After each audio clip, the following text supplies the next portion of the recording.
not by much, but by a little bit, in support of Scotland. It's a really vivid scene in Foxborough tonight.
Please remain standing if you are able.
With the majority backing in this 65,000 crowd.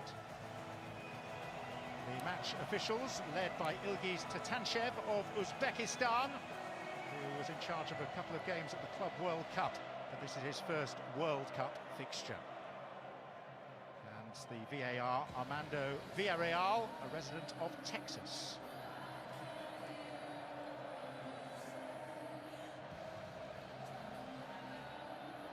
As for the central characters,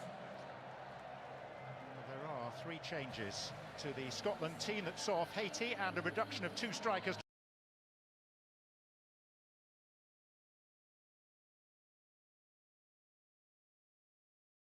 One, Patterson for Hickey at right back, Christie for Gannon Doak in midfield, and with Shankland only a substitute, there is room for Kieran Tierney to start.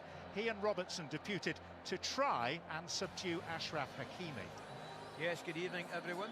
No surprise in the team selection there from Stevie Clarke, John. The only question is whether it's a 5, but the bottom line is Tierney and Robertson will have their work cut out for Hakimi, who has once again this season been in terrific form. A lot of pressure on Adams, the lone role. He'll have to hold up the ball very, very well and run in behind and take any chances that come his way. Same Morocco lineup that caused Brazil so many issues. Their goal scorer in New Jersey, Saibari, reportedly on his way to Bayern. Midfielder Bouadi on the wanted list of many of the top 4 of these starters played in the semi-final in Qatar. Oh, you mentioned that. If there's any doubts, and there won't be, about the quality of this side, I mentioned Hakimi, another Champions League winner with PSG, and their goal against Brazil, Real Madrid's Brahim Diaz, a superb ball to Saibari, who Bayern Munich are after. What a quality they have on their side. Well, at 9:49 p.m. on Tuesday the 18th of November 2025, the Glasgow Geothermal Society reported unusual seismic activity in the vicinity of Hampden Park. If things go well for Scotland tonight, their Boston counterparts may need to be on standby with their seismometers.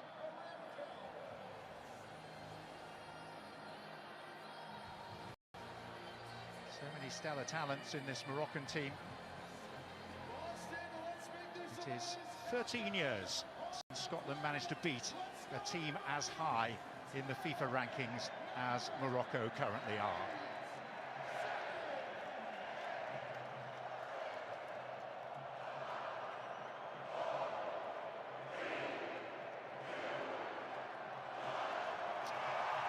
The pivotal second game for Scotland. Haiti in the rearview mirror, Brazil still lie ahead. Morocco tricky opponents, but a win here would put Scotland through with a top 2 finish. A draw would almost certainly ensure progression as well. So Ali McCoist, just one question: how are your nerves? Well, not great, frankly, to be honest with you, John. That's the honest answer. But I can't tell you how much I'm looking forward to the game. Scotland fans have been absolutely unbelievable from the word go. And we got the result we needed against Haiti. It was a must-win game, we won it. We need to find a point from somewhere, and Roy's right. Don't be shy, let's go and have a go. Here is Mazraoui for Morocco, one of those 4 players who started the semi-final 4 years ago against France. And now Bilal El Khanous.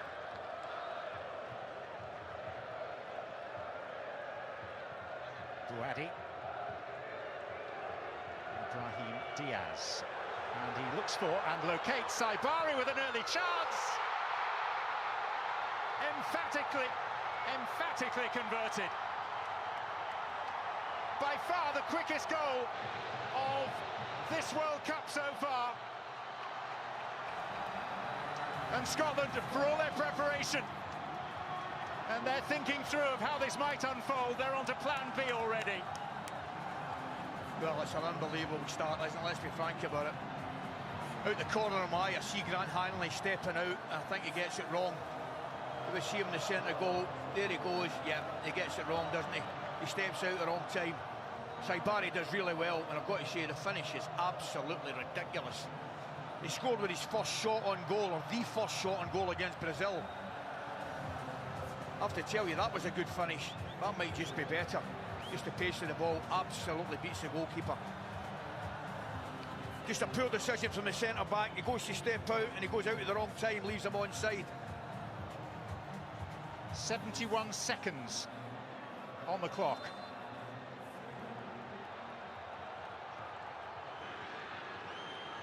And a blow straight to the Scotland chin.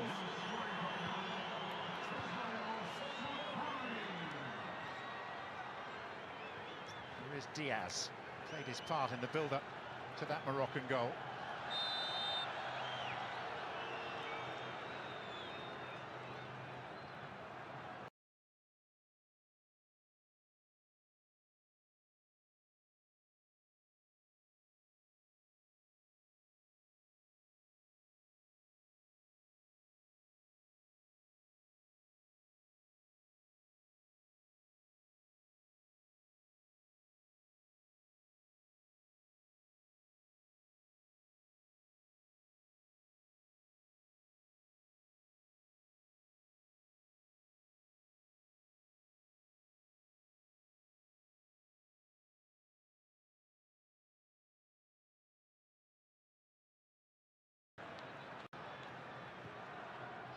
He wouldn't have been bargaining for that, would he?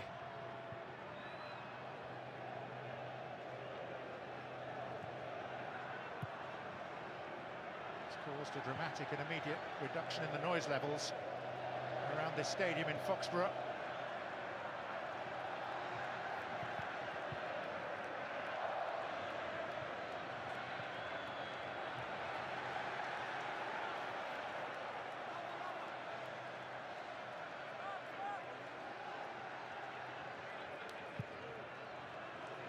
Plenty of Moroccan supporters here, as you can see. Scotland supporters tend to be mostly on the near side of the stadium, so you're perhaps getting a slightly false impression of just how many Scotland fans are here. There are an awful lot.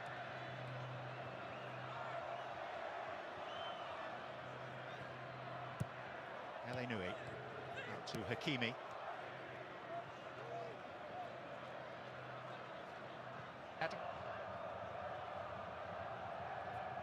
Yesterday that the news leaked out that Ismail Saibari is more than likely on his way to Bayern come the 1st of July for €55 million. He's been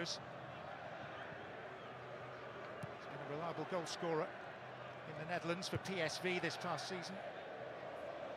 Yeah, looks a class act, John, no doubt about that. Mentioned his goal against Brazil, but that one against Brazil was a beautiful deft finish, a lift over the goalkeeper Alisson, but that one there was just sheer power. How does that change Scotland's thinking? Does it change Scotland's thinking coming so early? I wouldn't have thought so, really. I wouldn't have thought so. I think they'll keep the same approach, John. I mean, it's a disastrous start. There's no getting away from that.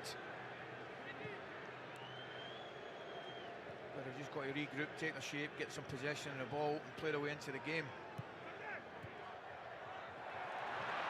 Saibari outwitted there by Robertson, providing a platform for John McGinn.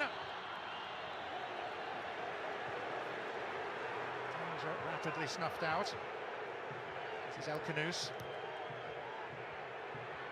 El Nui. Now Unahi.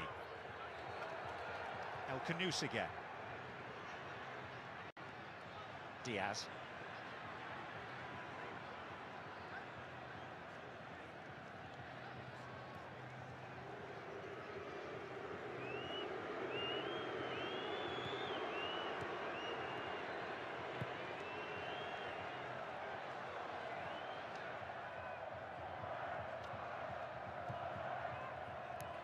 Mazraoui.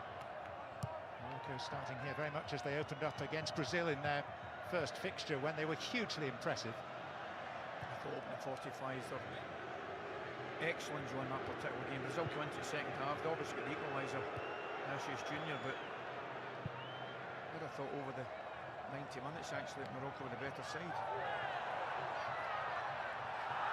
McGinn.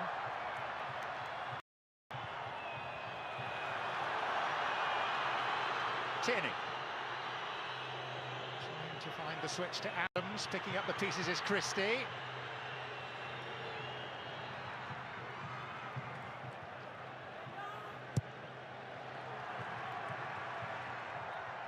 Hanley.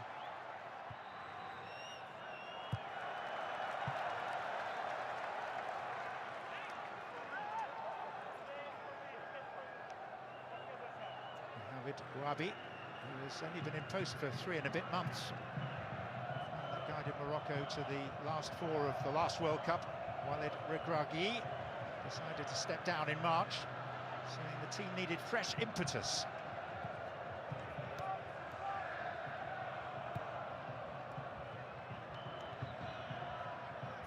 Although, Ali, there didn't seem to be a great deal wrong. They've lost one of their last 50 matches. Incredible, I know, I saw that in the stats.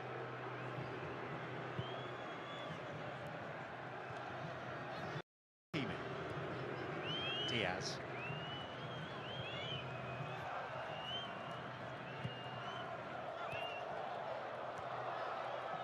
Buadi.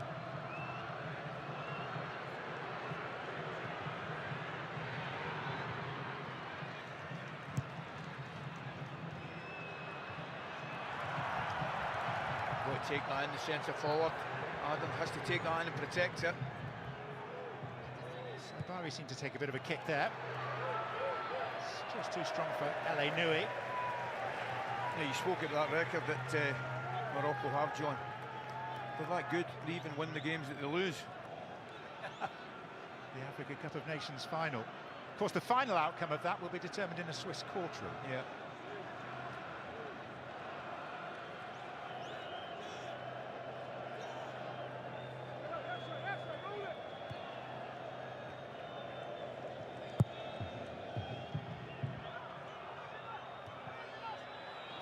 Again. Did well initially, McGinn there, just wants to beat.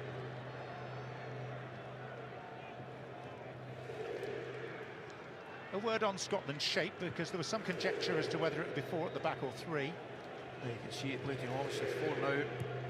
Tierney's the one that's further forward. I thought it might have been the other way about, but Robertson stay in the left back position.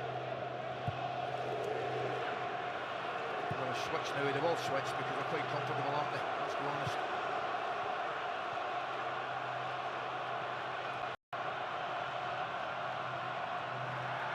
McTominay.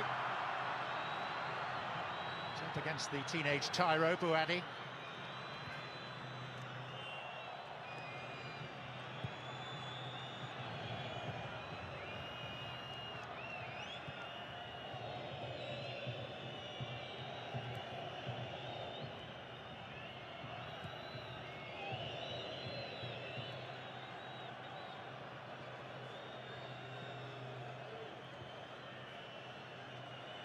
Temperature is a reasonably pleasant, rather than in any way suffocating, 26 degrees.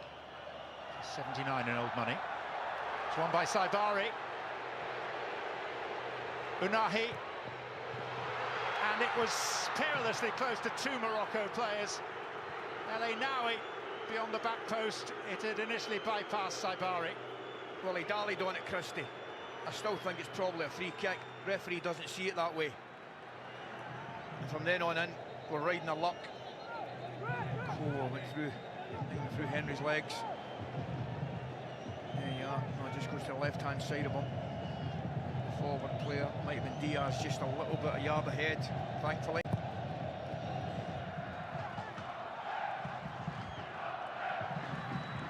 On again. Top by Mazraoui. Christie.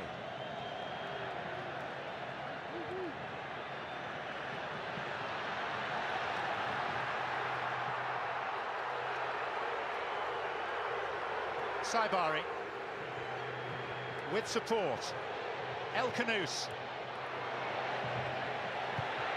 Scotland are not exactly helping themselves. Saibari, this is Unahi. And that's another platform for Morocco, an attacking position with a corner. No, it looks shaky at the back. Look, there's a little lack of confidence there at the moment, John. A nervousness? Yes, exactly what it looks like.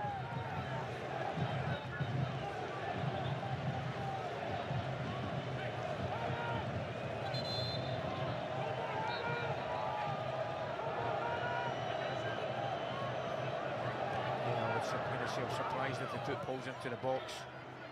Try and play their way through, won't they? Unahi.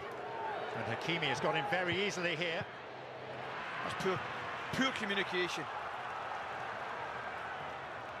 I think it's Christian McGinn. They've got to talk to one another.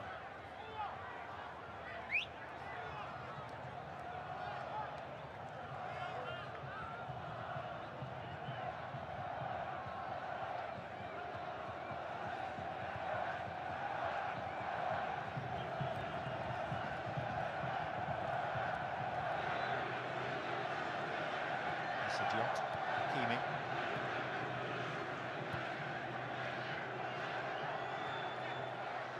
Hakimi's almost playing in that right-hand side in the midfield, John. In fact, he's not almost, he is.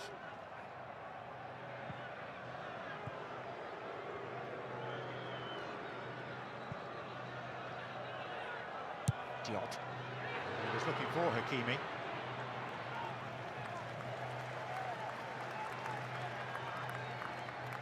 In terms of attacking right-backs, Hakimi is probably as close as we've seen to Cafu, isn't he? I think he may be better. There's a statement for you. Oh, that's some accolade. I mean in forward areas, I mean going forward as a goal-scoring threat. General play, that'll be up for debate. But as an actual goal-scoring attacking forward, I think Hakimi may be one of, maybe the best I've seen from that position.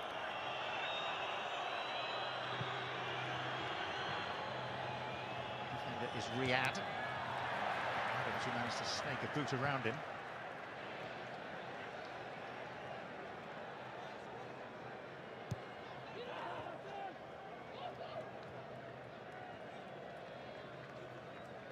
The last time Scotland came back from behind to win a World Cup match was on a famous day in 1978 against the Netherlands. So who is Scotland's Archie Gemmill today? Someone to step forward.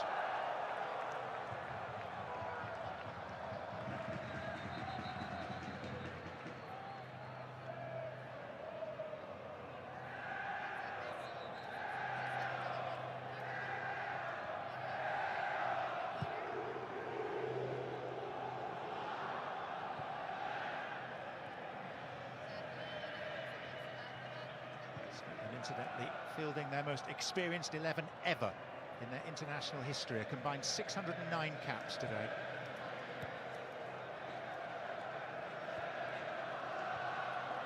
Bouadi.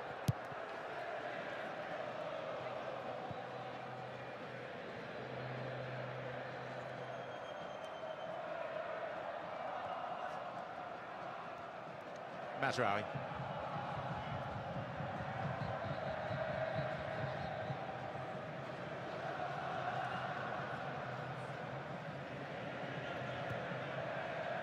Unahi.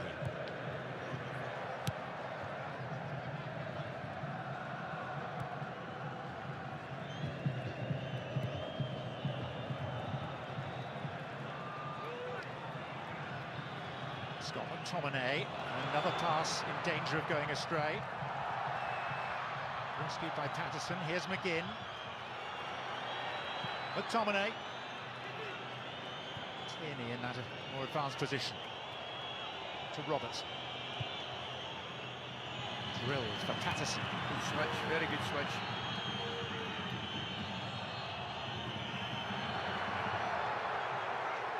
El Khanous. Ferguson fouling him.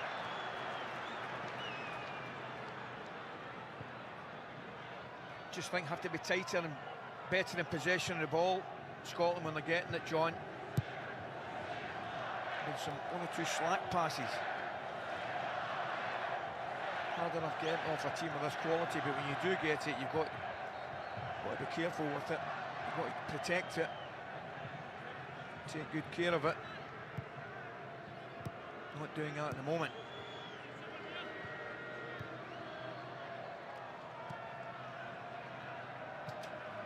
Early goal has rather pricked the party atmosphere that had been building throughout the day. Will be restored by a Scotland equaliser. McGinn. Patterson. In comes El Khanous, and it's Morocco's ball. Quite pleased with that tackle as well, wasn't he? Goes back off Patterson.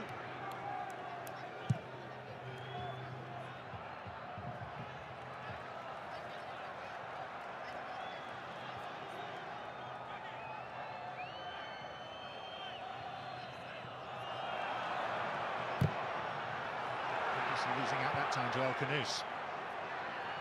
Scott McTominay giving it away again, John. Slack there from the big fella. Brahim Diaz. Hakimi raiding as he loves to do. And very nearly getting the better of Scotland. What a save that is. What a save that is. Sticks out his right foot, and that's 2-0. Again, it's not good defending.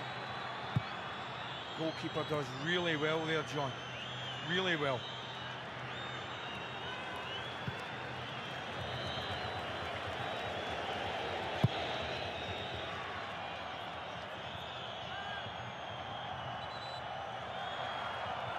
Ball detected by the Uzbekistani official.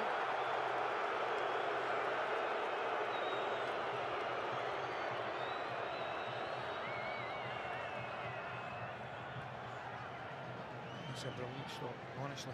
That is an absolutely tremendous save. Unconventional, but important. You're not complaining about the lack of convention, are you? No, not at all. Far from it.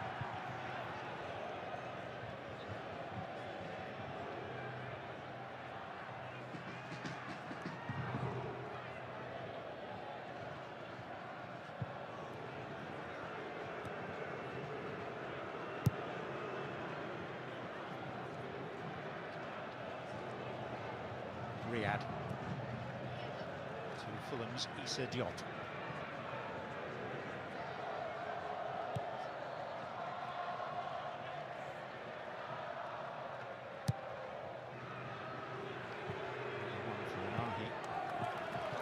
For Hakimi to chase, as he will always do willingly.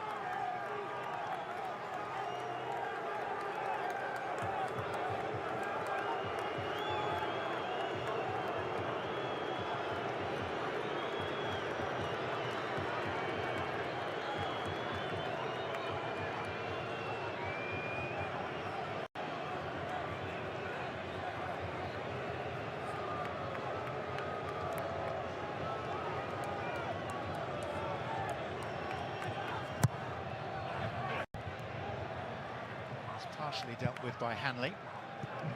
Be another.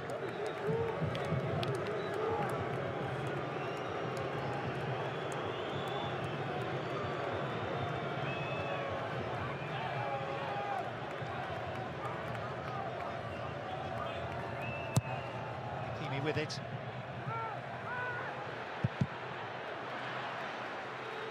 Ever willing to strike. Hakimi with the redelivery and straight into the grateful arms of Gunn.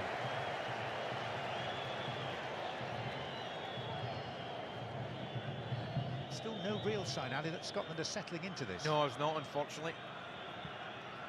You just keep the ball for a couple of minutes, a few passes, give a bit of confidence. I tell you who's been impressive over 20 minutes, the young fella Boadi. Tidy on the ball, wants to go on the ball. He's 18, and he only declared for Morocco 4 weeks before the start of the tournament, having been a French under-21 international born just outside Paris.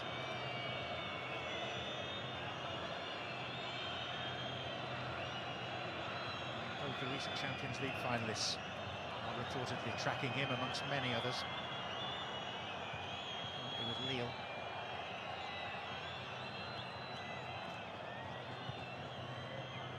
Hendry. Ferguson. Robertson. Tierney.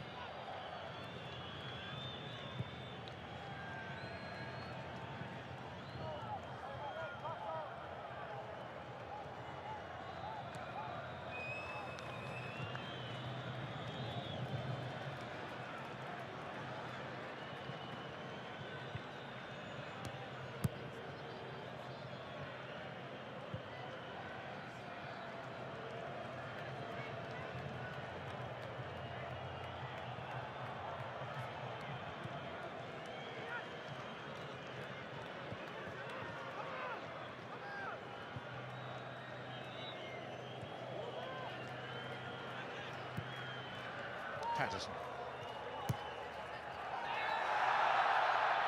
Scotland have got themselves a free kick, or more particularly, Adams has, and there's a booking here. First of the game for Issa Diop. He just allows Adam to get caught wrong side, doesn't he? And he grabs him back. It's actually good movement from Adams. He goes short, then goes back to spin in behind. Centre back pulls him back. Correct decision.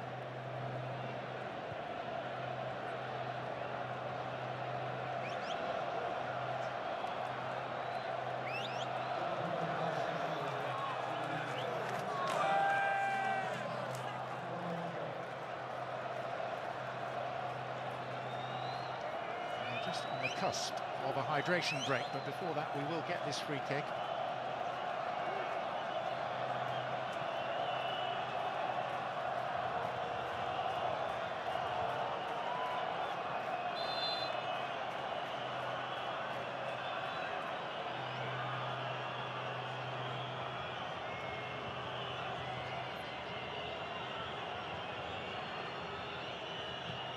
It's Ferguson.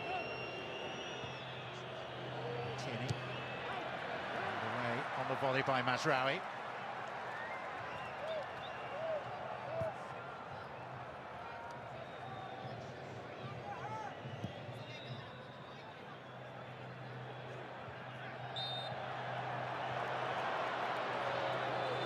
Free kick, and this time the cue for the hydration break. Pep Guardiola in the house tonight.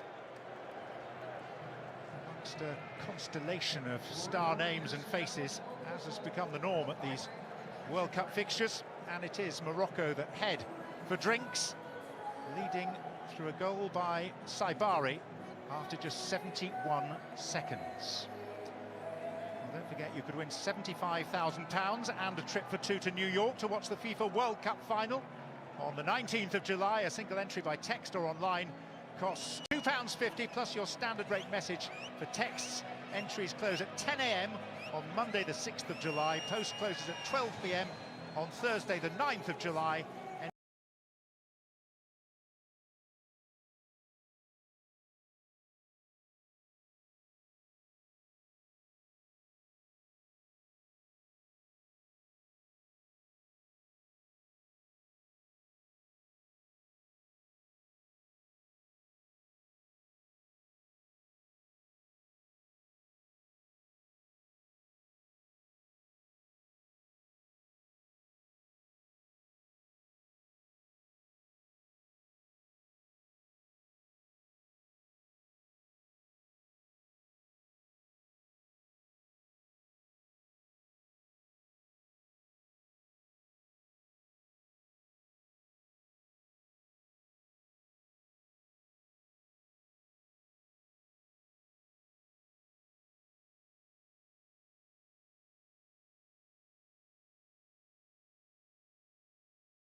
Toronto also live on ITV1 and STV, and if you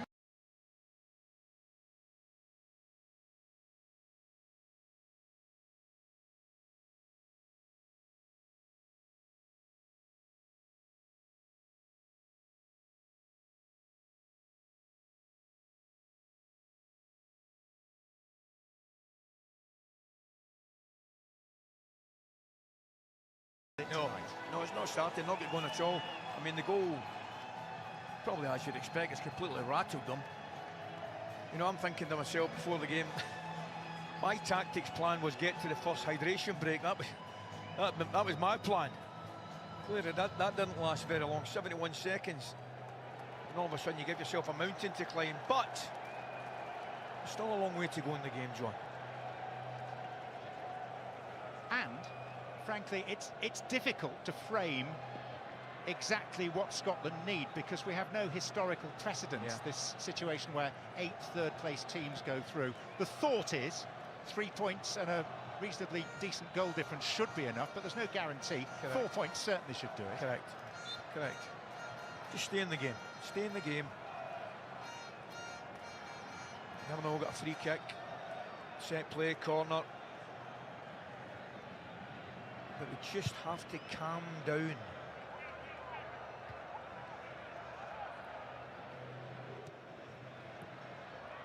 El Nui.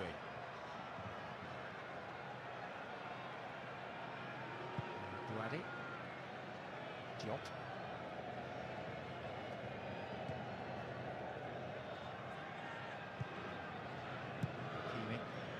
Morocco, this World Cup and the last one, have been very clever in the way they've recruited players, judicious use of the one-time switch of nationality that FIFA allows. Only 7 of their 26 players are actually born in Morocco. 6 who were born in Spain, 6 born in France, others from Canada and the Netherlands and Belgium. Very efficient pursuit of dual nationals. And of course they're the co-hosts of the next World Cup. That's correct, yeah. So if they continue on their recent trajectory, they could be a real threat there. Well, as you say, they're certainly, I'm not sure exploiting the right word, they're certainly using that rule to their benefit, as they should.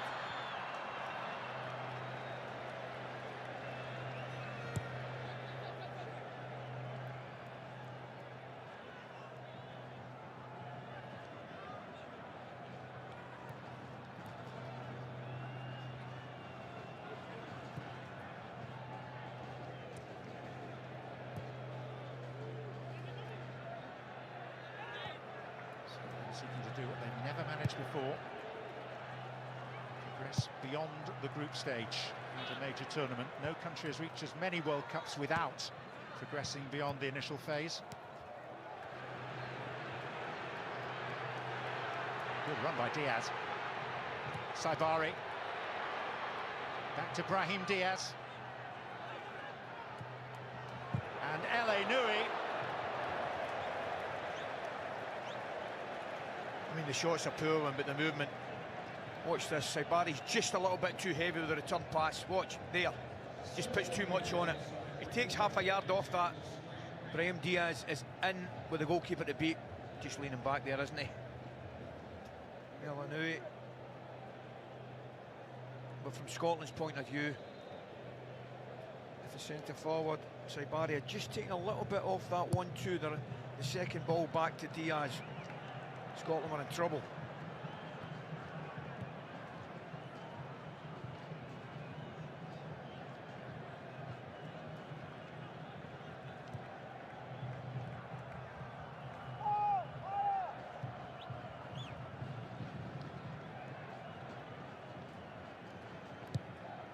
Robertson.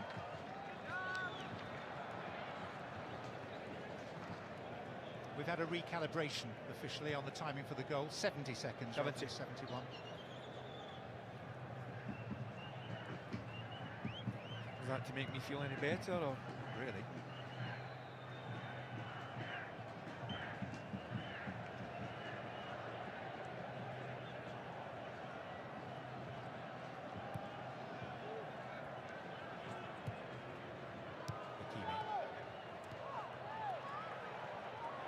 Buadi. A run from McGinn though. Can't retain it. El Nui was on him in a flash. And then there's a push by El Nui. It's interesting to watch Morocco, John, in possession of the ball. I mentioned Hakimi goes into that. There's a foul on Ferguson. Hakimi goes into that right midfield position. They go effectively into a 3-4-3 when they're attacking. See, he pushes into that midfield, gives him an extra man. Saibari's the more central one. And obviously Diaz and El Nui further forward.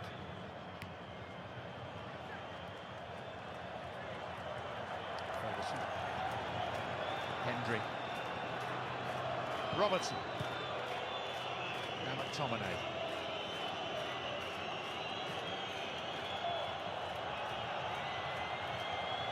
McGinn. Christie. Patterson.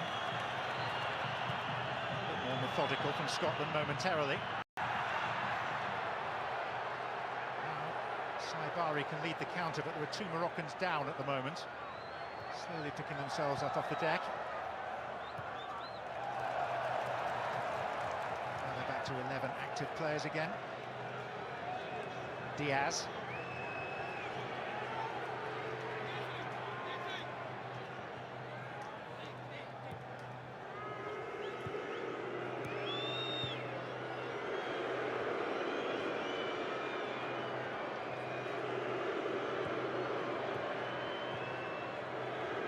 I'm not sure what Hakimi's done to upset the locals, but he's done something.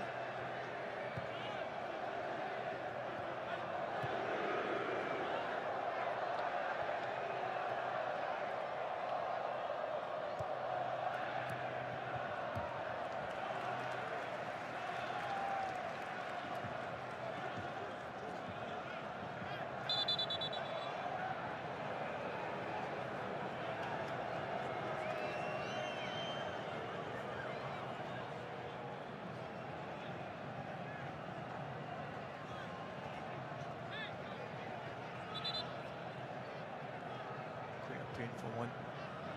Tommy's left knee and into it. Outside of Diaz's thigh.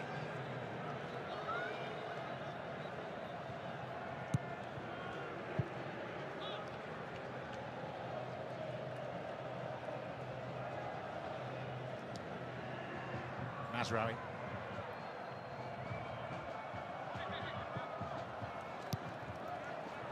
Saibari. El Khanous. Mazraoui again. El Khanous does brilliant there. His initial pass doesn't make it, and ricochets back off the defender, and he plays it first time. Superb, absolutely superb.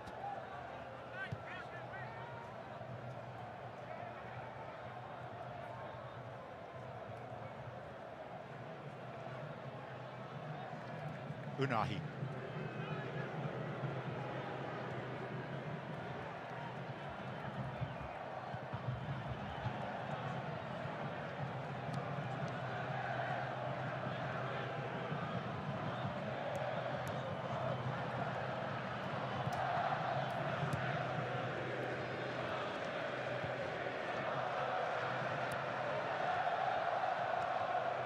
Bouhaddi.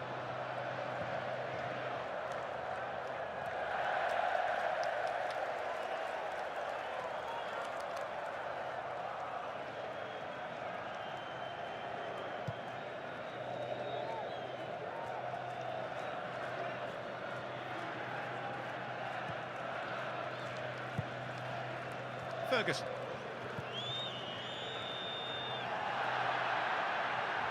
The ball was cleanly won, and Scotland are in bother here, outnumbered. El Khanous. It's a big let-off for Scotland. It is, but I think it's a free kick. We'll get another look at it. I can't believe a referee doesn't give that, neither can he. I mean, he falls and then he puts himself, he throws himself into McTominay. You can't get a more clear-cut free kick than that. Thankfully, Saibari does the... Just bobbles up for him, doesn't it?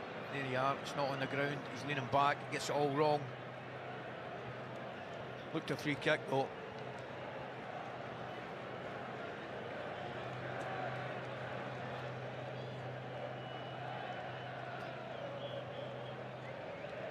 So it's an impromptu break. Treatment being received on the field.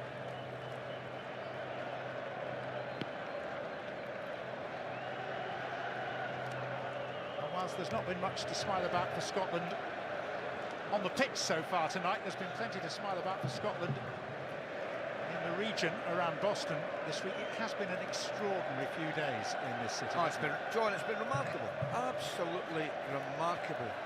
Some of the footage that we've seen, you know, whether it's on social media or the television coverage, I've never seen anything like it. I really haven't. It's been wonderful. Would you say this has been the Tartan Army's finest hour? Do you know something? I probably would, you know. I probably would, John. With the crowning glory, and pressure leading to, for 24 hours at least, the legalisation of haggis. in the United States. Which was one of the stories we didn't expect to be reporting upon at this World Cup.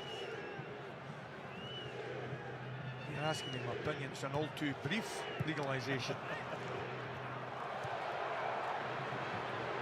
Hakimi.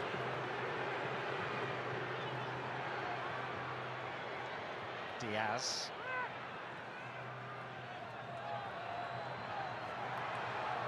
One way, then the other, then back again. Ali Nui.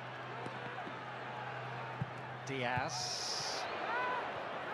And there is peril in every Moroccan attack. Yeah, I mean, Diaz's speed of feet there was absolutely incredible, but he should have released it earlier. Scotland do get a free kick as Tierney is bowled over.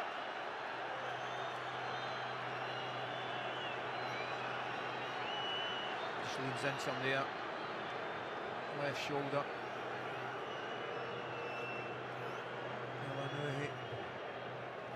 Lovely touch one. He's got all the tricks, Diaz, hasn't he?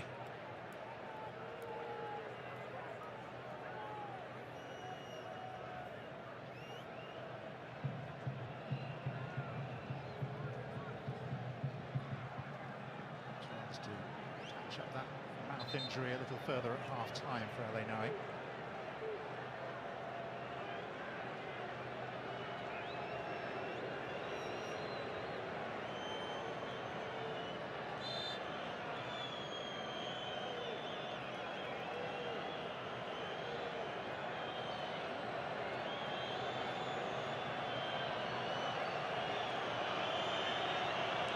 Robertson. He was forward, Mazraoui missed it. Hendry. Flag is raised anyway. Fallen offside.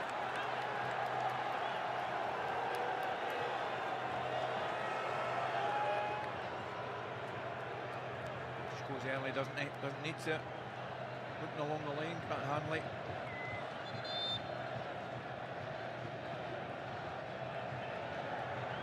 Deliberately arranged for one of their final friendlies to be against Norway in New Jersey 12 days ago. Felt that that would give them a good template for dealing with Scotland.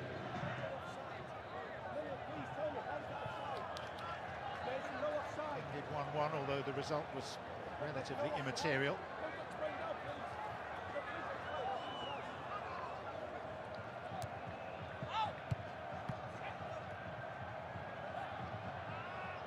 Unahi.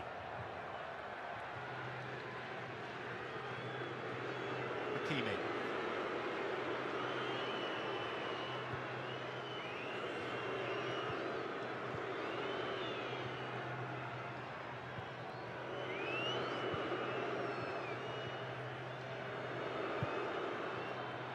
Diaz. McTominay. And Christie emerging with it.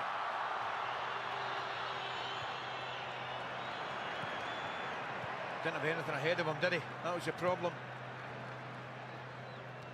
Just wondering from the run from Adam should have been further out to the left-hand side to receive a pass.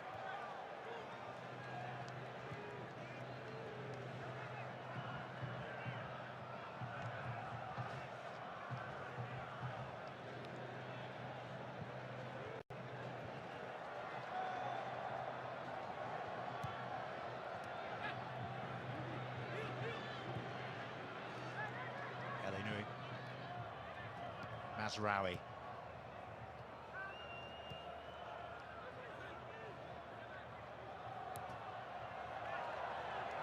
Saibari.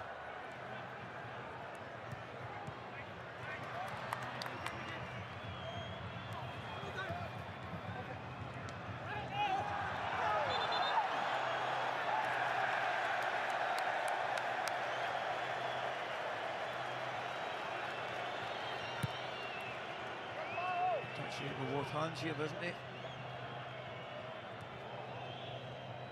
Maybe nitpicking a little bit, but that could have been a yellow card, you know.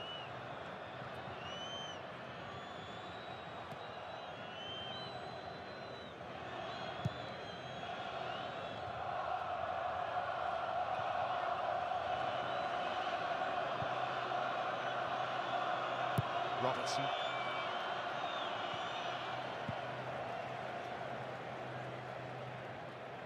So far, only Ghana have failed to have a first-half shot at the World Cup so far. And Scotland are in danger of emulating them.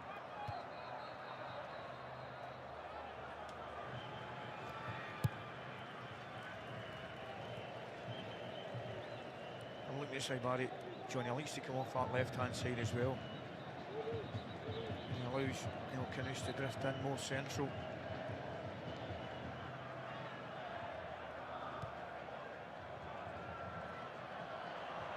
McGinn. Sliding in his Mazraoui, but committing a foul in the process.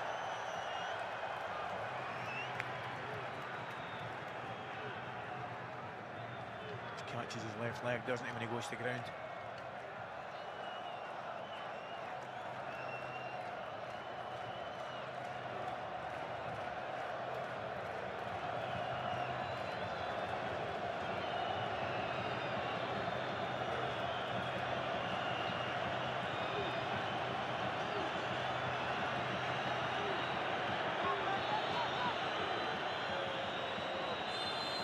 Having been to be persuaded to retreat. He leaves Ferguson to take this. And he gives that every chance. Hanley was the closest Scotland player to it. Good delivery. No problems at all with the delivery.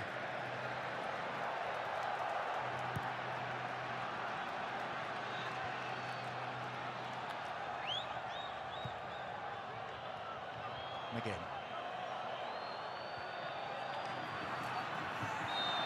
Mazraoui, very happy to go over.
Still trying to formulate some sort of positive response. Falling behind here after a mere 70 seconds. Almost 5 additional minutes.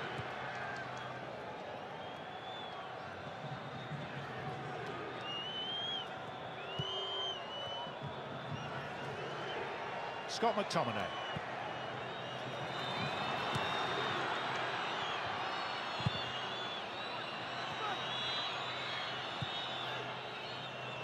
Hendry.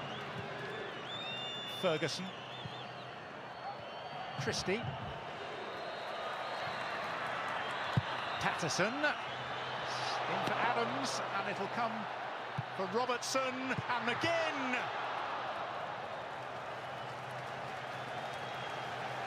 Just wonder if Adams should have done better, because his run's excellent to get in front. The delivery's superb again.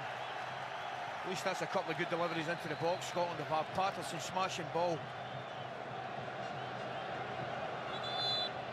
It's a good enough run. That was just in front of John McGinn. Very difficult to knock that back. But at last, something to give the Scotland fans to cheer about.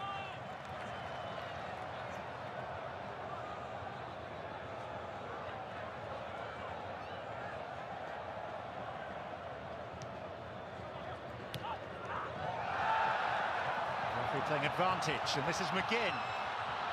He's got a few around him this time. Tierney. Ferguson. Tierney, that was his sort of range. Here's Adams. Kieran Tierney again. Scotland's best spell.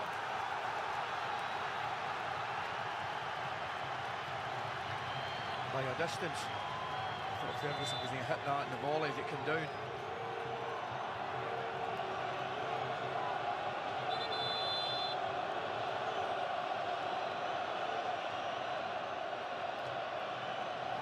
Just being asked to hold matters here. The last VAR looks at something, but whatever it is has been cleared. I think they're looking at a challenge in Ferguson. I think there's an awful lot in it.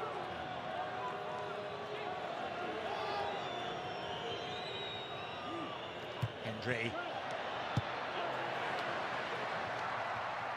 This was by Mazraoui.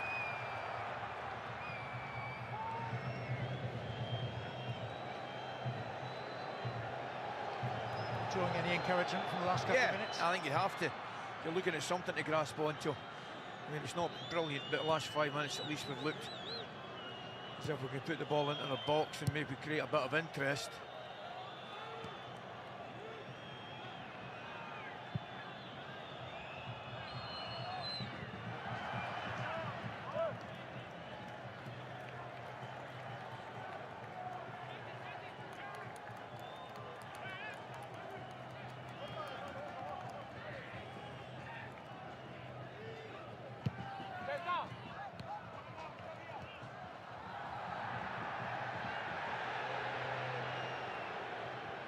McTominay.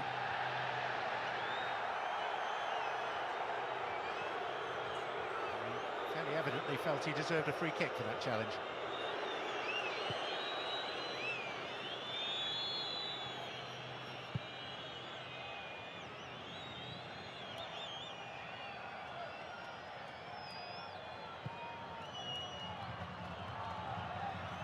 Grant Hanley slipped in making the pass.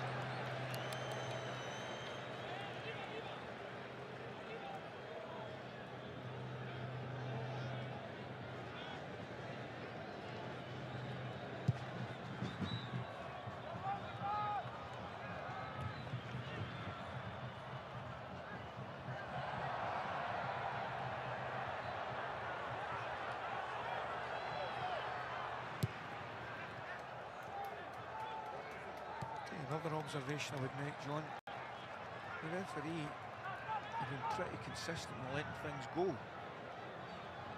which I don't have too many complaints about,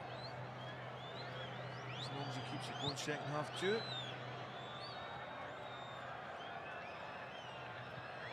Ilgiz Tatanchev's whistle is imminent.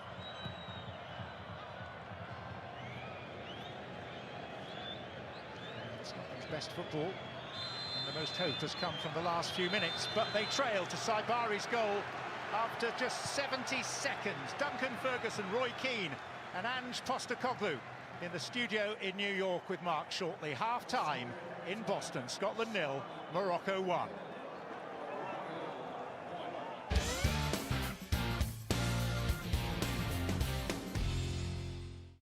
Mum's asked him to water the hydrangeas, but he doesn't have a clue. Oh, that's pinpoint from Gemini.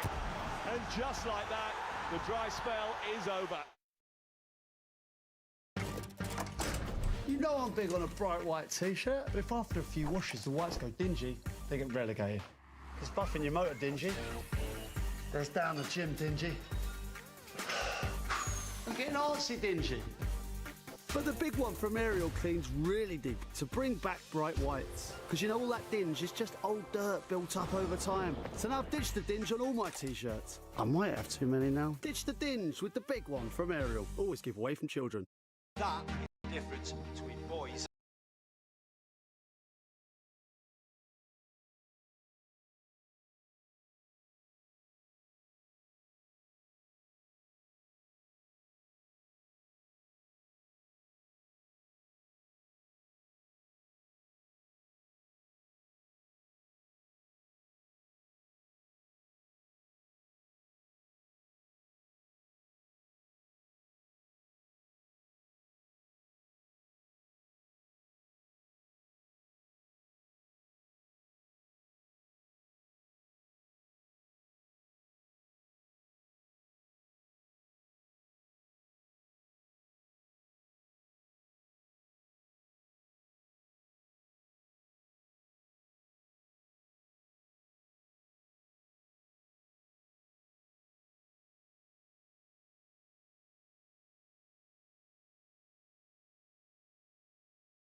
locates Saibari with an early chance. Emphatically converted. Quickest goal of this World Cup so far, the quickest goal Scotland have ever conceded in a World Cup, 70 seconds. Morocco in front. You were just saying off air, Roy, it underlines Morocco's approach, that they were straight at it. Yeah, what I love when you watch Morocco, even we saw the first goal against Brazil, and obviously Scotland suffered it. They're happy to go in behind. And you can see the Scottish players, even the back five, almost thinking, can we get a feel for the game? Obviously 70 seconds in Morocco. No, you're not. If we see space, we're going to have runners, and obviously they've got the quality with it. Obviously Scotland lads on the heels, Hanley taking gambles, shock and start. Yep, a gamble, as Roy says, from Grant Hanley then to step out, Ange, when there's no pressure on the ball, really. Yeah, I mean, they didn't start as we thought they would with the back five, and obviously, as Roy said early on, it looked like they were sort of still finding their feet a little bit. We were talking about it with Duncan. What happened in the end was that they all got sort of attracted by the ball. The left centre-back drifted away, and then you'll see with the vision that Grant Hanley probably commits the ultimate sin of playing offside, putting his hand up rather than following the runner. Yeah, absolutely. You don't play offside there. Just go with the runner. I agree with Ange. Left centre back's a bit out of position, but just go with the runner. 2 minutes into the game, don't let the guy come off your shoulder. And he can see him. The left centre back's too far across, but you've got to go with that runner. You must go with the runner. He finishes it off fantastically well. It's a great finish, to be fair to him. Super finish. And then we thought about Tierney playing as a back five, and that's what we thought he was going to set up it, weren't we, Ange? But he wasn't there, so if he'd been in the back five, he might have covered that run, you know what I mean? But the thing is, there isn't anyone on the right-hand side for... I mean, you see both Hendry and Robertson, they've got no one to pick up, so they should have been tighter. They shouldn't have been able to make that run in between, not taking away from the finish, though. It's a hell of a finish, and that's the threat that Morocco have, you know? Brilliant finish. And even the body language of the Scotland players there, it's like they're daydreaming. It's a big build-up to the game. They weren't great the other night, but they got to win. And they're starting the game like that. It's like they're kind of in a jovial mood. You got to be switched on. Again, I always go back to what do you think Steve Clark would have said to them as they're walking up? Start quick. Yeah. And they're on their heels. They're lucky in a way. There was a little bit like the first half against Brazil that Morocco didn't make the most of some really good opportunities. Yeah. Oh, listen, Scotland would be delighted going into one. They were so poor, and they got a little bit of encouragement toward the end of the first half. But Morocco a little bit slack with 1 or 2 more opportunities, and it could have been a lot worse for Scotland.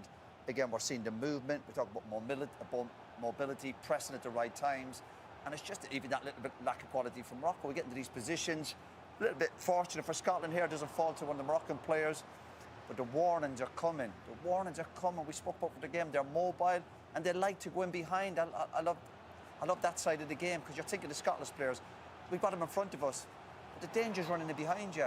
And we saw that the other night against Brazil. So Scotland had to be ready for this. But this is the big opportunity.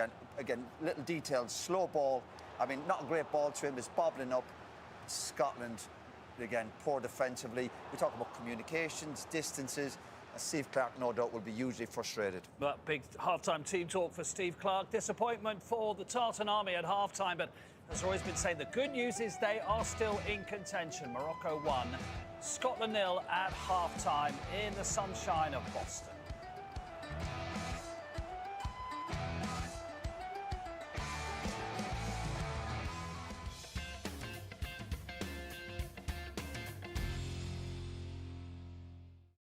They're away from home and looking for barbecue.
So there's a wee bit of encouragement there for us. I think Steve will stick with what he's got just now, but because you'll think last 10 minutes of that half it went quite well. Yeah, I think the encouragement they got they just kind of done the basics right in the last 5 or 10 minutes, getting a few passes, getting the ball wide, and don't shy away from putting the ball in the box, and obviously getting some bodies in there.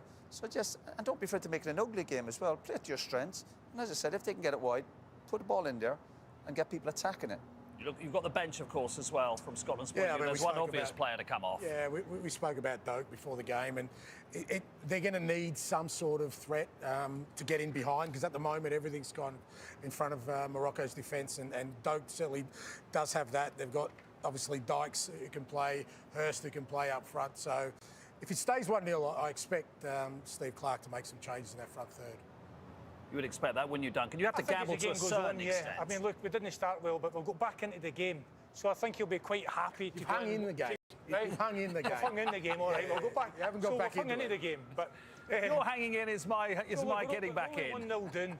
He'd be quite happy because it could have been 2 or 3, couldn't it? The boys missed a good chance at the back post there. They started really well. I think he'll just stick at the moment for the next 5 or 10 minutes, and he'll look to his bench then. This is the dilemma for most managers, stick or twist. Yeah. When to gamble. Well, it's one of just in with a chance, but if you've got good options off the bench, don't wait too long, get them on the pitch. I mean, Morocco did tail off a little bit in the second half against Brazil, arguably because they knew a point suited them.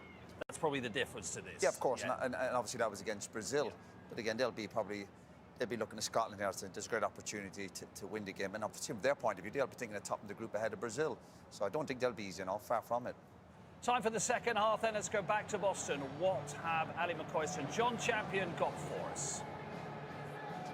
Well, I'd be very interested, Mark, to hear Ali's take on this. Does Scotland just try and hang in there, as Roy suggested, or does there need to be a bit more positivity, a bit more urgency than that? I think they've got to be better on the ball. The last 10 minutes, John, yeah, there was an improvement, but with greatest respect, there had to be. They looked very, very nervous for the initial first half hour, and could have been more than one down. But the lads are right in the respect. You can stay in the game. I wouldn't go all out attack and go screaming for an equaliser at this moment in time. You have got 1 or 2 opportunities to change things. I mentioned before, Gannon Doak coming off the bench will give you pace, you know, and a directness and an ability to beat a defender. So that's an option that Steve will have. So I certainly would not be panicking. They're pressing any panic buttons immediately at half-time for sure.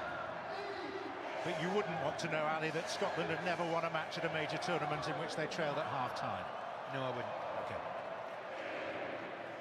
Another thing I would say as well while I'm on it, I didn't give the man enough credit. Saibari takes a fantastic touch before the strike. He takes it in the instep of his foot, John, and pulls it towards him. Rather than close the angle for the shot, it opens it up. And boy, does he finish it well.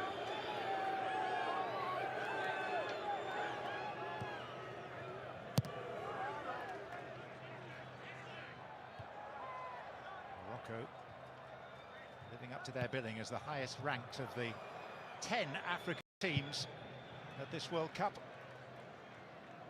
They're in the world top 6.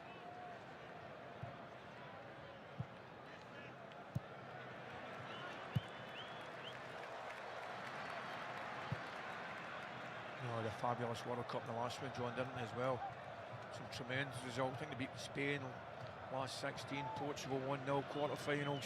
Yeah, Spain on penalties. Yeah. Belgium in the group stage. Yeah. They won more games at the last World Cup than they'd done in their previous 5 World Cup appearances put together. And they come here unbeaten in 30 matches. That's 3 of 63 since the last World Cup.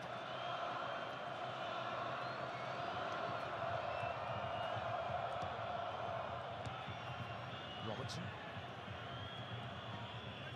Scotland's form, mind you. Yeah. Not too shabby. Yeah. 7 wins in their last 10 internationals.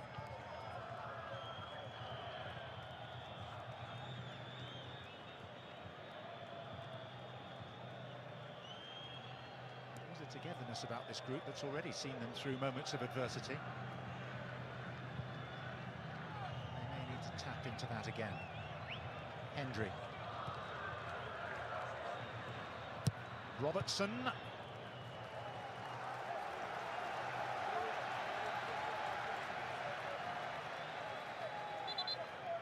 Clark entering his 8th year in charge now. No one has managed Scotland in more matches than he. It's quite a record, that. Managed to catch up on for a couple of minutes before the game. He's in good form.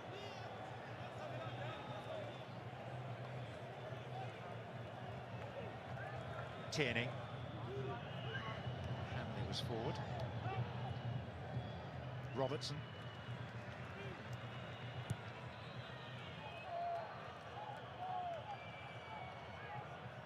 Previous meeting between these sides at the 1998 World Cup.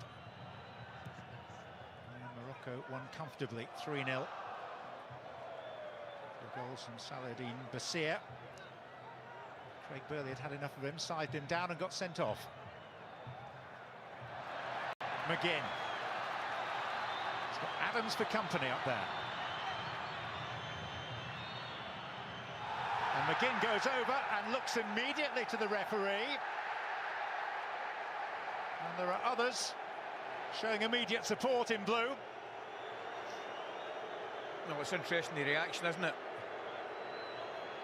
Oh, this would be a better angle.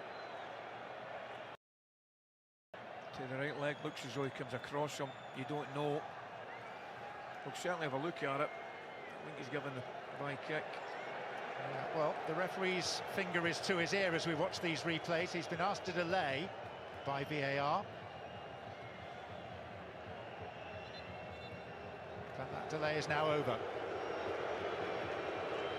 No further intervention. It's interesting seeing the reaction from the Scotland boys. Well, they were adamant, of course they would be, wouldn't they? The right leg definitely comes across. Not sure there's enough contact though, or any contact for that matter.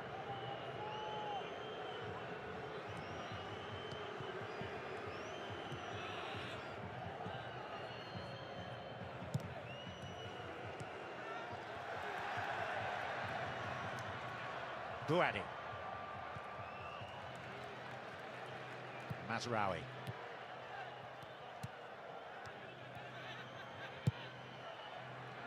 El Khanous. And there's Saibari. Perilously close to 2. Tay Henry does well. What a turn of pace that is. Great cut back. Henry sees him go. Brilliant. It's good defending. A little bit of luck off the bar.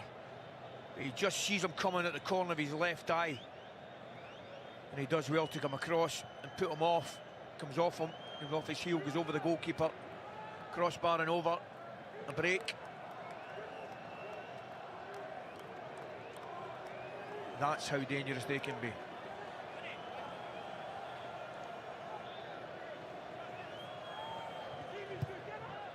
Real Madrid's Brahim Diaz. Skimmed off Hanley, I think. Yes, another corner.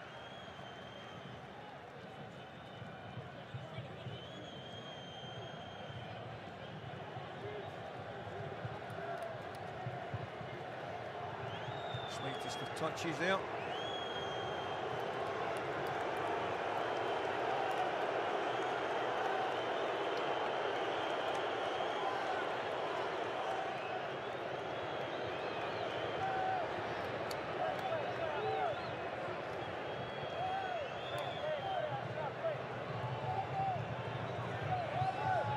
Hakimi.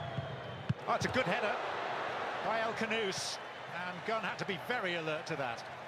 It's a good save.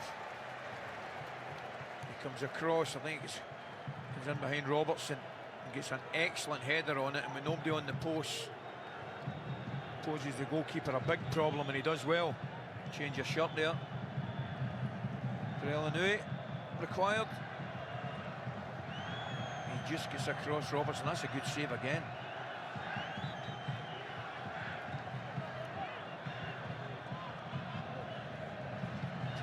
Across his shirt there, and as a consequence of that, Inouye's shirt is history. He's just come across towards the near side to change it.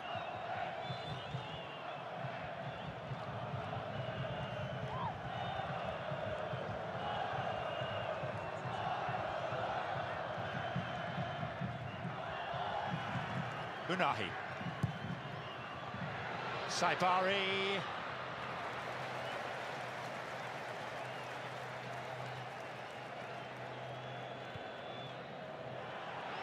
Scotland have put themselves on the back foot.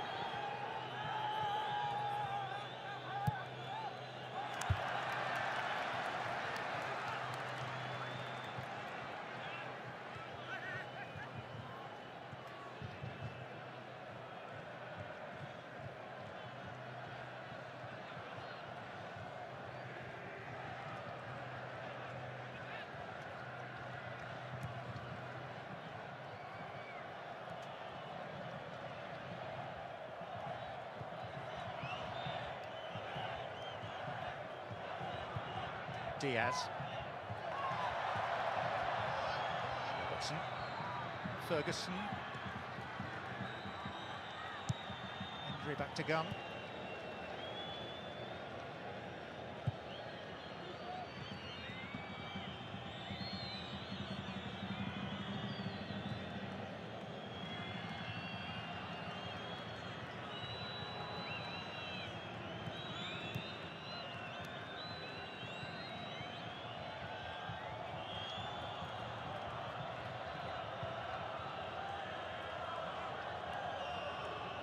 Adams. Tierney.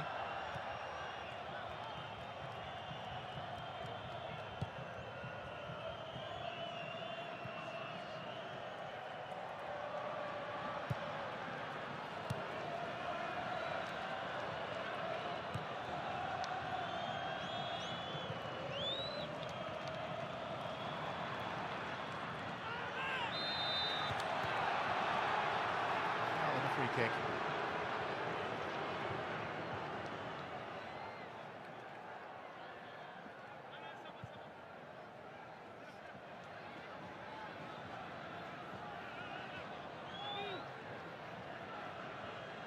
There's no question, Ali, that Scotland have got some very fine central midfield players, but they struggle to make an impact against Haiti in the way that we know that they can, and it's been a similar tale here. It certainly has.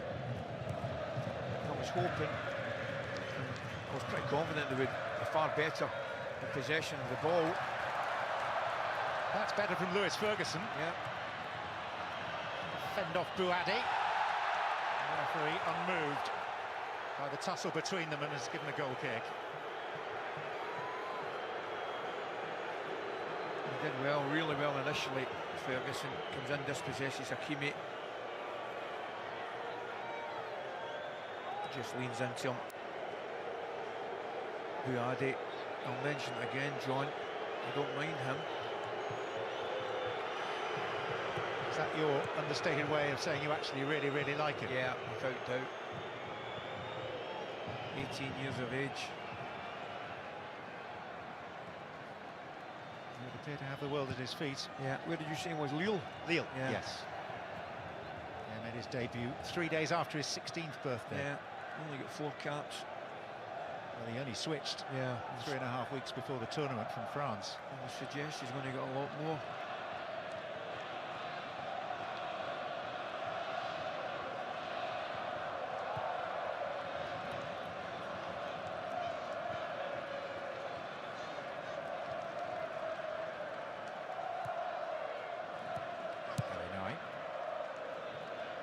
Riyad Mazraoui.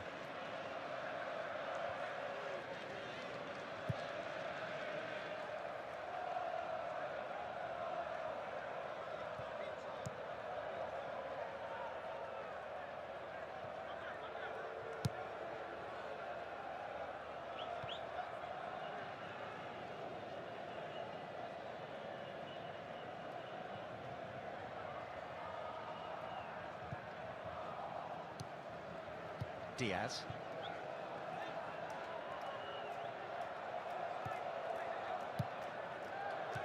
Hakimi. Buadi. Cut out by Tierney.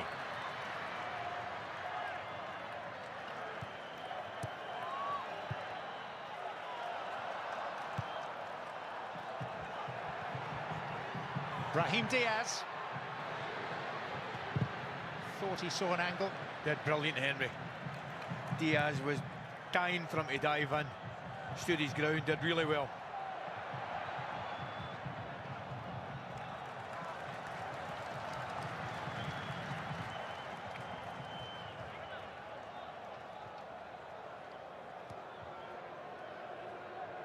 Breeze picking up a little at Foxborough. Welcome relief on a warm evening.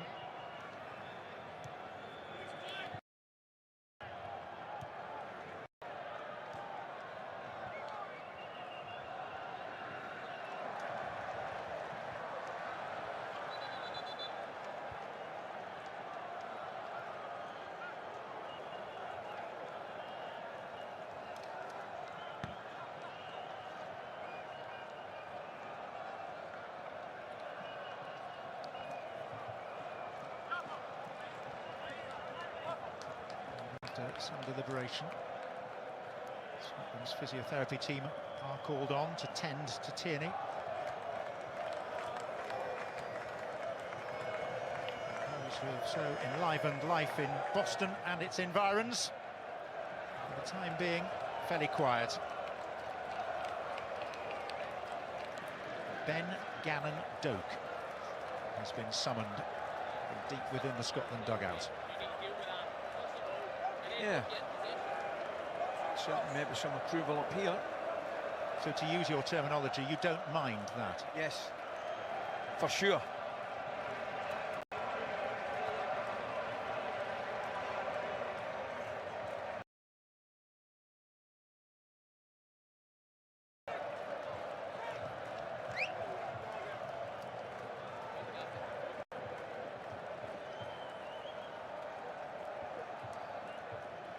So Kieran Tierney makes his exit.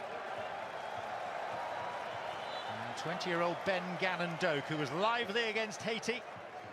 The Bournemouth winger who suffered too much from injuries this past season. He's on to try and make an impression.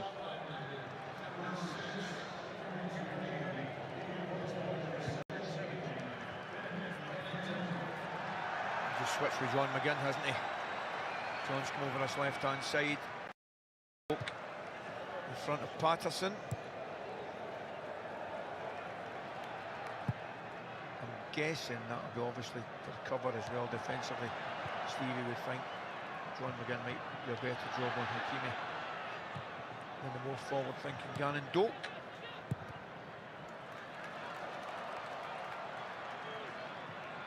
Hanley, McTominay.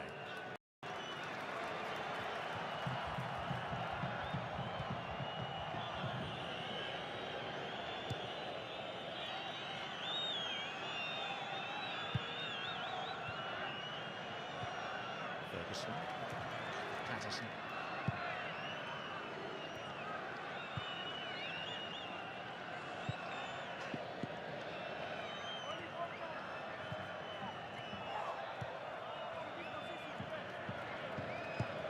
McTominay.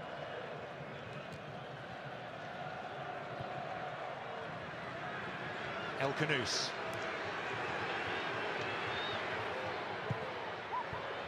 Hendry. Rather hurriedly, Hanley. Christie, Gannon Doak, and immediately the ball presented back to Morocco.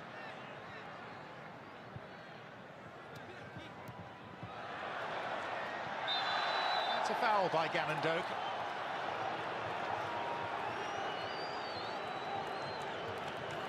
He just cuts across him, doesn't he?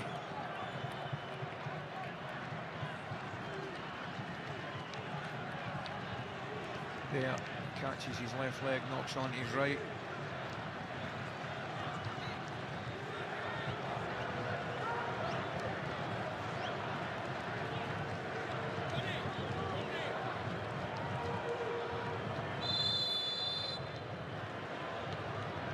Achraf Hakimi to take this for Morocco.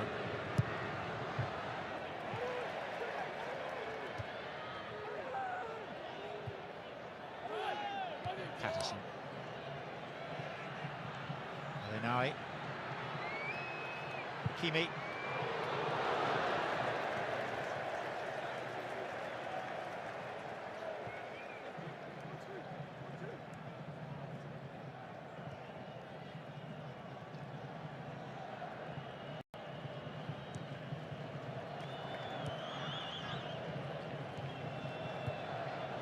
Who else would you be looking to in the next few minutes on the Scotland bench, Ali?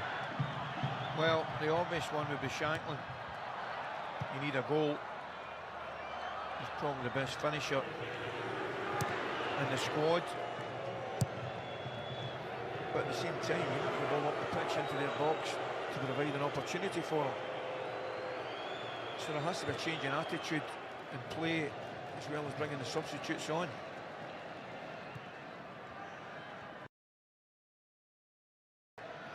Young Finlay Curtis would be another one.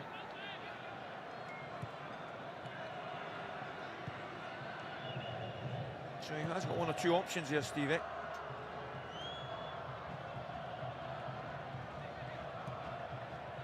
Whilst it's days like this, Scotland are still very much in there and pitching, and of course an equalising goal would be transformational for their World Cup prospects. With an awful lot of concern. Here's McTominay. Now it's Christie. He'll have a go. Much better. Robertson the front foot immediately. Right here, there he goes. Lovely ball inside to McTominay. This pass is good as well. He takes a good touch, just can't keep it down. Better passage of play though.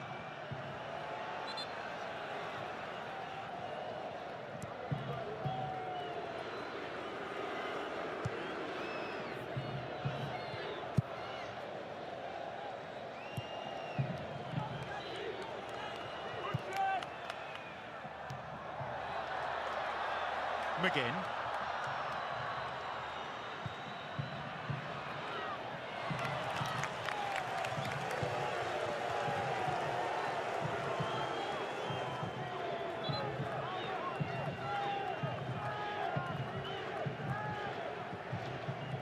The World Cup has bestowed some tremendous moments on Scotland down the years, but rather more moments of pain and angst, often involving fine margins out of 3 consecutive World Cups on goal difference, with a couple of outstanding teams in that period, 74 and 78. I agree with that.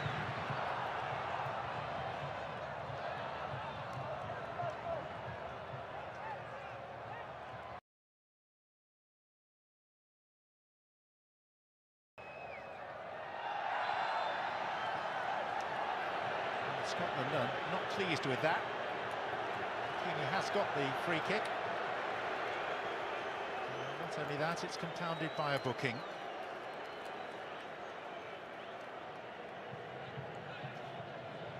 Robertson.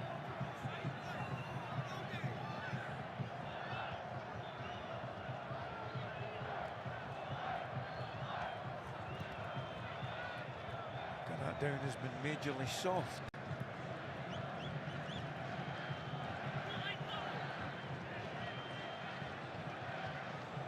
Kanous, Bouadi, Mazraoui,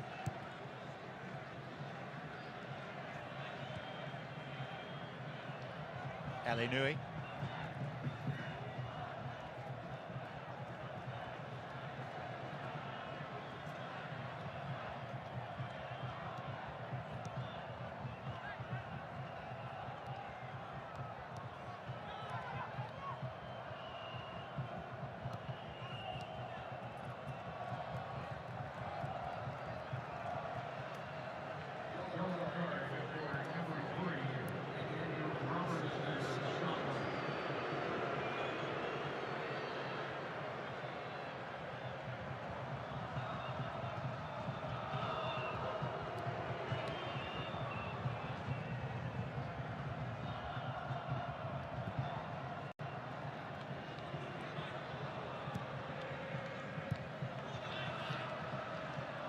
Mazraoui.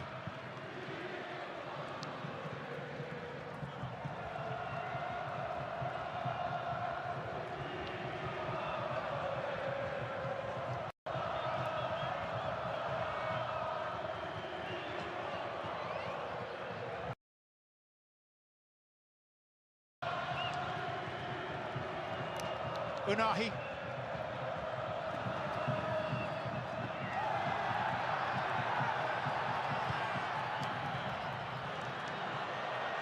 Patterson looking into the wide open spaces in the hope of finding Gannon Doak.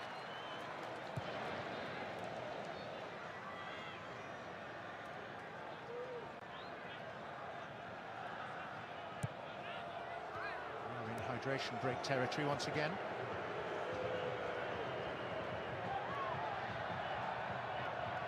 Here at the next stoppage, Unahi. Brahim Diaz.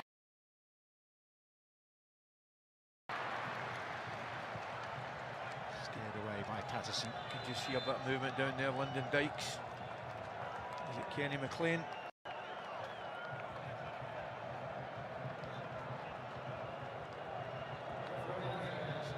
They can ponder those changes further during the next 3 minutes.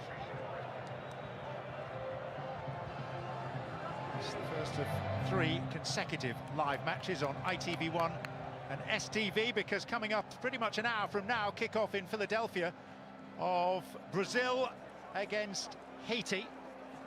That's a 1:30 a.m. kick-off. That's followed from San Francisco by Turkey against Paraguay. That's a 4 a.m. start. It is Saturday after all coming up. And Saturday evening, 8 p.m, Germany against Côte d'Ivoire, which is live from Toronto, also on ITV1 and STV. If you miss anything, the Fan Zone on the ITVX app has you covered for match highlights and all the behind-the-scenes news and clips. You can keep up to date with the latest from the World Cup there by the ITVX app. And in terms of team news filtering through from that upcoming game in Philadelphia, Brazil making a couple of changes. The Manchester United forward Matheus Cunha and the former Manchester City defender Danilo coming in. Roger Ibanez and Igor Thiago dropping to the bench. And a couple of changes by Haiti as well. Victims of Scotland in the first game. An extra defender, Jean-Kevin Duverne, coming in. Sunderland's Wilson Isidore drops to the bench. So that updates you on our next fixture. What about this one, Ali? Just about got to the stage. Let's roll the dice, Stevie. Let's see what we've got. Gannon Doak's obviously come on. Let's get another couple of forwards on, see if we can nick a goal. Yeah. I mean, I mentioned obviously Lon Shanklin. It looks like that Big Lyndon Dykes will get the nod for him. And looks like he'll freshen things up in the middle of the park. Kenny McLean, scorer of that goal that we'll never forget against Denmark. Yes. I was reading some interesting statistics related to that. Namely, that between the ball leaving Kenny McLean's boot that famous night at Hampden and it rippling the Danish net, 3.38 seconds of parabolic perfection. It really was, wasn't it? Pretty precise timing. Well, I would have up near a 4, but there you go. Oh, what a night that was. Wasn't it just? And what a journey it set Scotland on. And it's a journey that continues and will continue whatever happens today. They've got Brazil still upcoming. Maybe that those 3 points that they banked against Haiti will be enough to take them through to the round of 32. That may well depend on, ultimately, on their goal difference. So they certainly can't afford to take a thumping anywhere. A couple of changes. As you suggested, Kenny McLean is on. And so too Lyndon Dykes, who's straight into a battle with Buadi.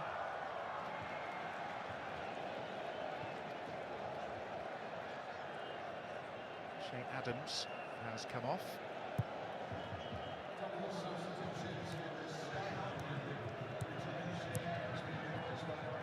fourth official has only just finished battling with the electronic board down there in trying to tell us exactly what's happened. Christie's the other player to be withdrawn.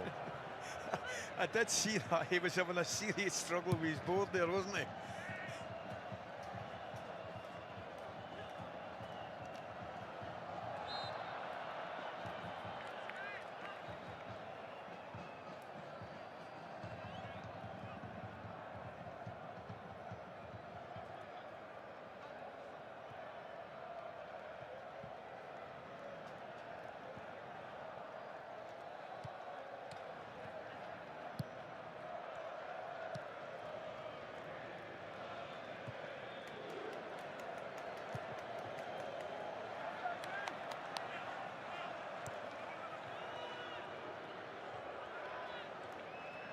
I don't know how much you can determine at home, but Ali, can you hear it in our headphones, the distant sound of the pipes? Oh, yeah.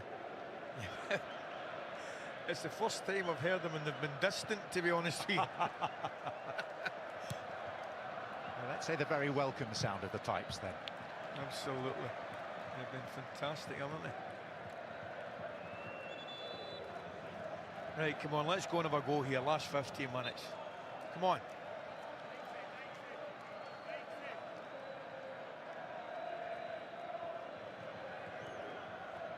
Dyke. Gallendoke.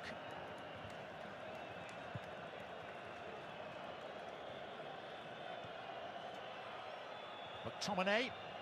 And now Hanley.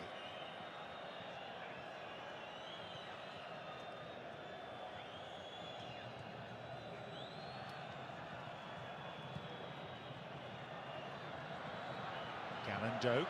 Hotly pursuing that, nearly getting there. Did lead to a perhaps inevitable collision with Bono, the goalkeeper. Referee is very rapidly on the scene.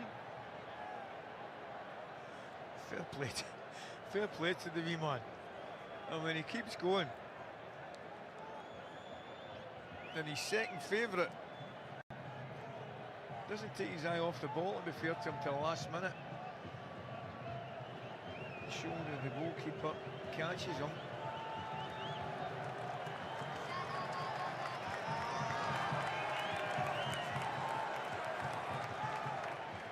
Still plenty of belief.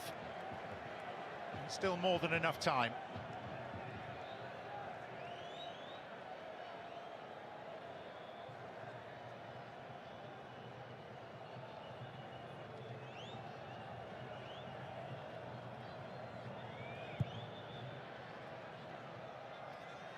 And I know it's Brazil next, and they're ranked #1 in the world at the moment, but do you suspect that this might actually prove to be Scotland's toughest game of the group? Well, yes, would be my answer, because I said to you before the game, John, I felt Morocco, you know, were better against Brazil, and I thought they'd probably just about deserved to edge the game. But in no way, shape or form am I underestimating the Brazilians. No, you do have some history with yes. Brazil, don't you? Yeah. But there is, I hear you, there is a train of thought amongst a lot of the Scottish fans that they would have a better chance of getting a point against Brazil than they would against Morocco. Whether that proves to be the case or not, we'll find out. Patterson.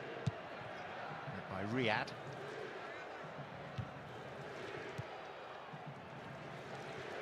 Lovely ball, Kenny McLean there.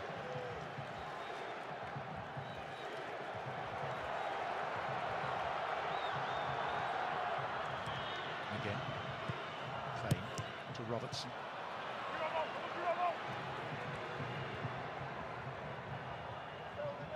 Diaz.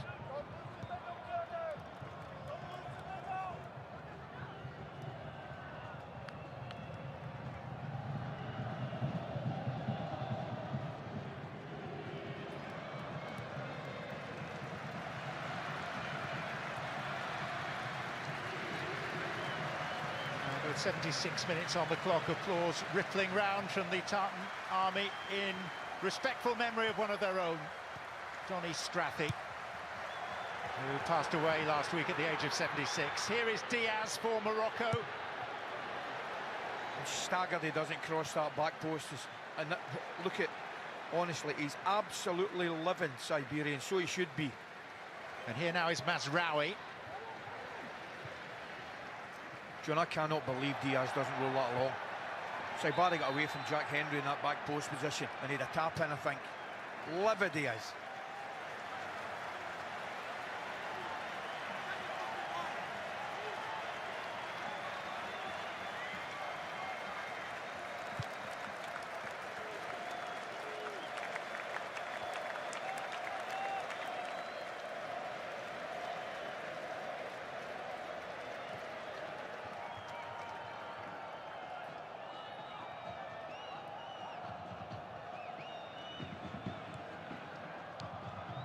McTominay. Lyndon Dykes. Gannon-Doak. Escaped one and now can attack Mazraoui. And he continues to battle on and eventually is seen off with only the goalkeeper to beat by that stage. That's what you'll get. Positivity.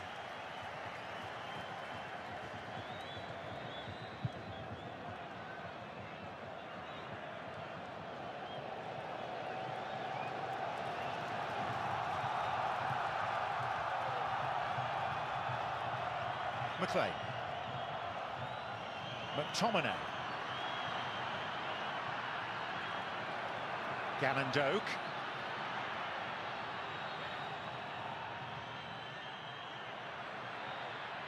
McLean. Just lost track of it. Ferguson thundered in to win the ball back. Should have gone in from Kenny McLean once Gannon-Doak rolled it back to him. It's a first time pass. Get out to Gannon-Doak if you can. Real sense in the stadium that this is Scotland's push. Gannon-Doak. One back very efficiently by Buadi. I think he's been the best player on the pitch, unless I haven't made that obvious. Saibari. Still his goal after a mere 70 seconds. That's the material difference between these teams.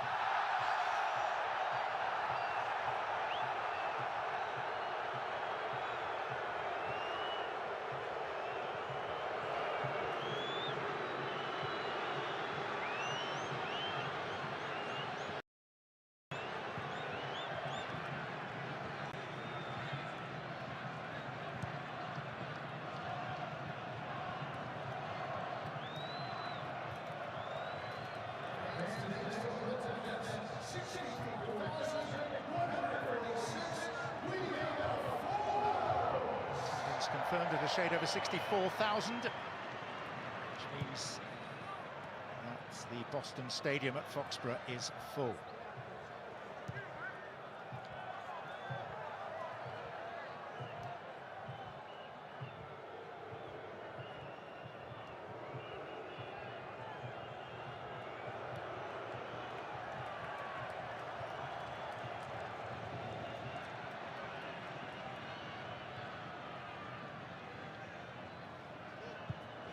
Changes on the way for Morocco shortly.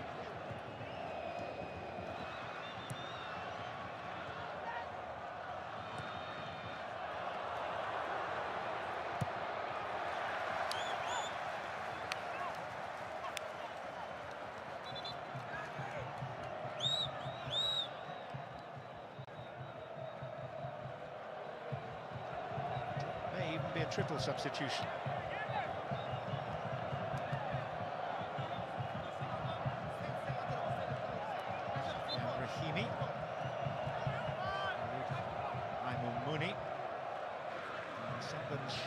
Talbi being made ready.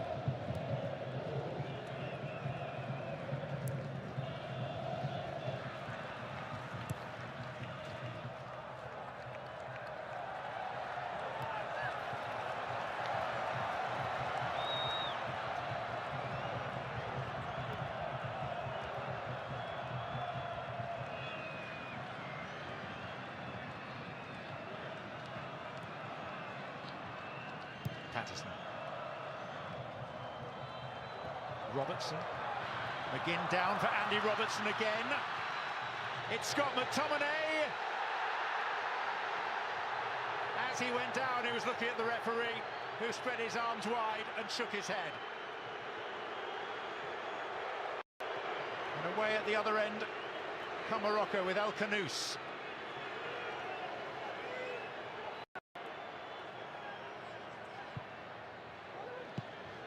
Calmly done by Ferguson.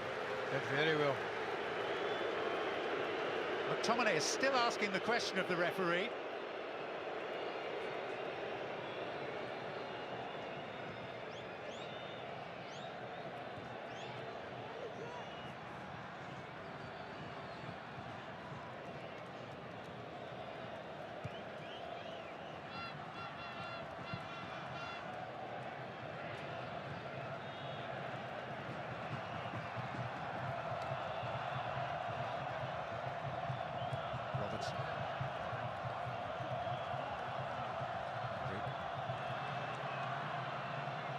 McLean.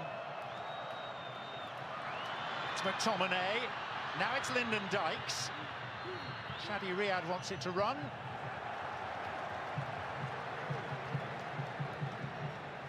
It's behind for a goal kick.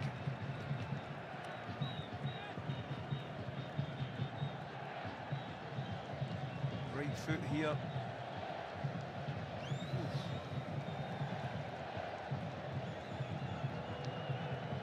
Does he catch his left knee? It's a very interesting one. Christina Uncle, our refereeing expert, what was your view of that challenge? Yeah, the first thing you're looking for as a VAR is if there is any touch on that ball, and the answer is no. We saw that second replay there. That was the exact angle I was looking for. There was no contact on the ball whatsoever. There is a trip up coming from behind that does contact his left lower leg. For this, I do think this is a missed incident from the VAR to not recommend it down for a penalty, as well as the referee to not make the decision on the field for penalty. I know this referee is calling a more physical game, but this one's a very clear penalty in my opinion. So Scotland with cause to feel hard done by. Well, I did say when I watched it the second time, you could see there was a challenge on the left leg. I also did say that I've been enjoying the referee allowing the game to go. However, Christina's right, I think he's probably getting that one wrong. Certainly a topic of post-game debate for Duncan Ferguson, Roy Keane and Ange Postecoglou in our studio, and for the many members of the Tartan Army, both here and at home.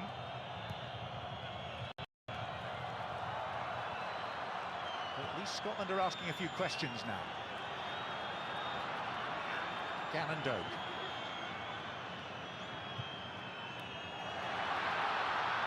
McTominay, deflection on that. Some on this side of the stadium suspected it might be in. It's a corner. Much better. He takes it superbly, you know. And it is a good challenge. But it could have flown into the net as well. But much better. Second half, the one thing you would say from Scotland's point of view, at least McTominay's getting into forward areas where he can be very dangerous. McGinn. And the header, Lyndon Dykes sinks to his knees in ultimate disappointment.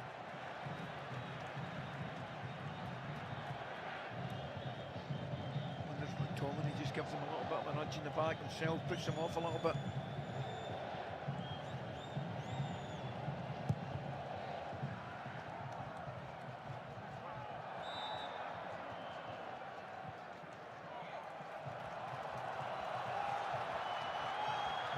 Kenny McLean. Fortuitously to Patterson. Stretching was McTominay, but Masraoui there to counter it. El Nui.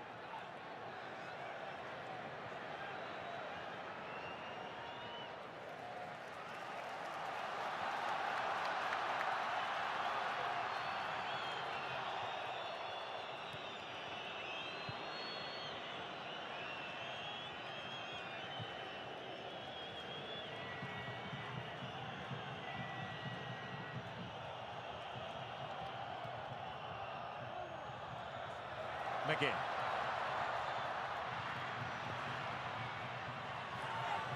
He's done really well, McGinn.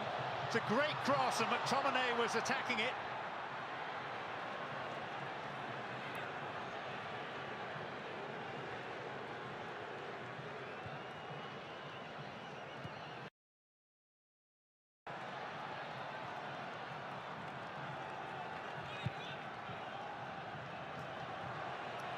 Unahi.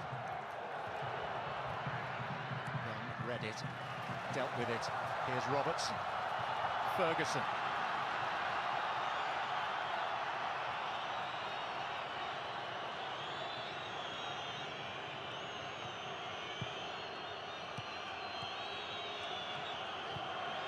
McTominay.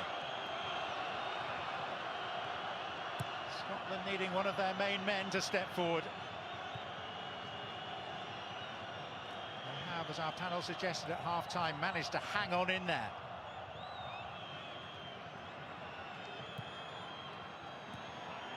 Gannon Doak.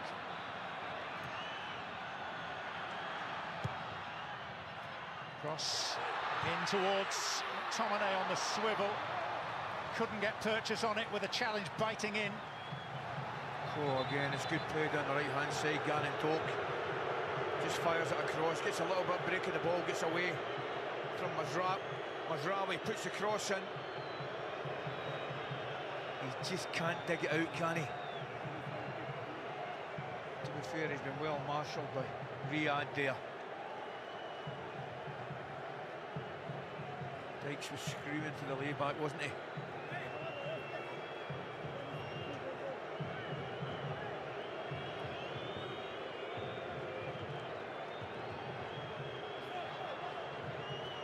As we watch Bono's travails, Scotland have sent on Anthony Ralston in place of Nathan Patterson.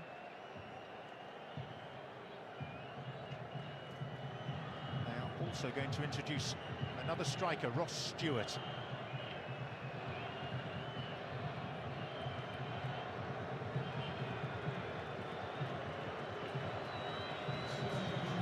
John McGinn marches off.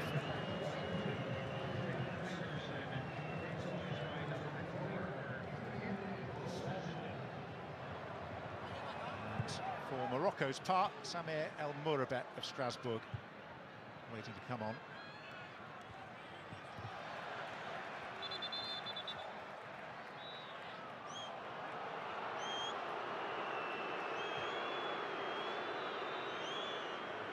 Is taking the place of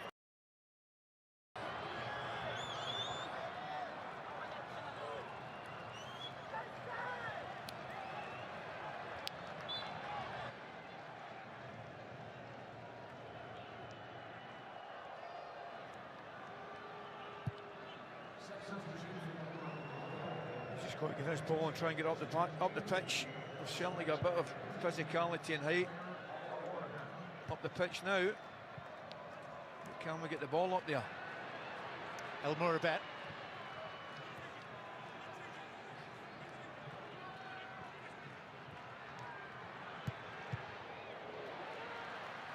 Repelled by Hanley. 6 more minutes.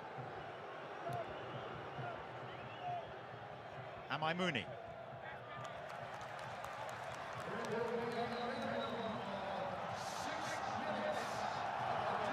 Shackles are off now. No longer a time for any form of Scottish caution.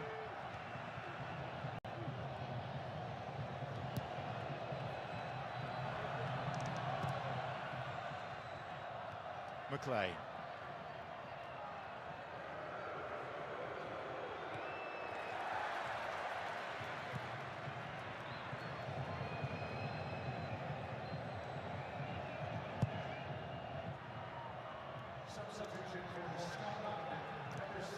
Hendry.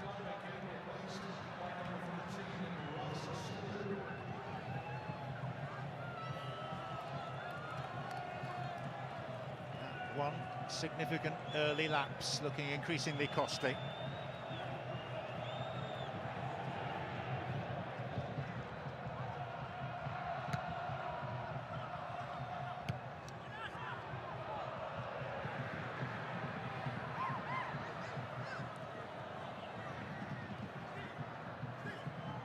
Amaimouni.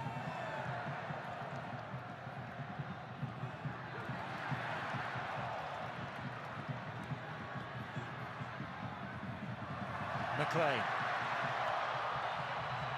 McTominay. Gannon Doak.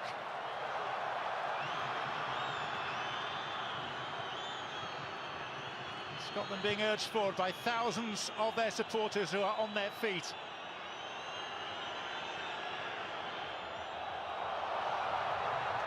And they quickly sit down again at that misplaced pass, and this is Amaimouni. Rahimi, El Mourabet, Talbi.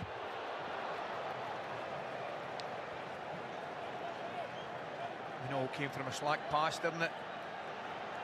That's a save, by the way, just for the record. And another good one. That's the third he's had. Referee didn't spot the touch.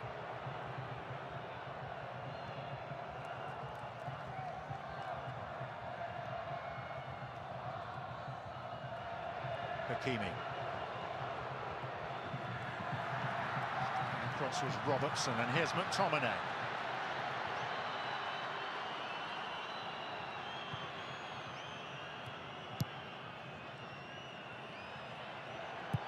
Halfway through the additional time.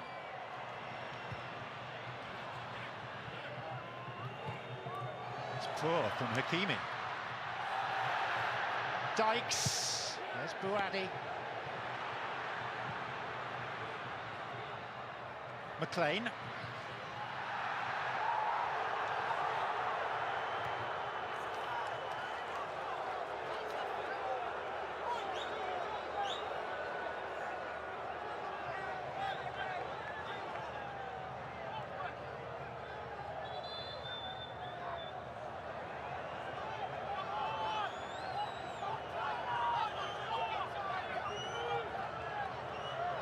Not sure about that there.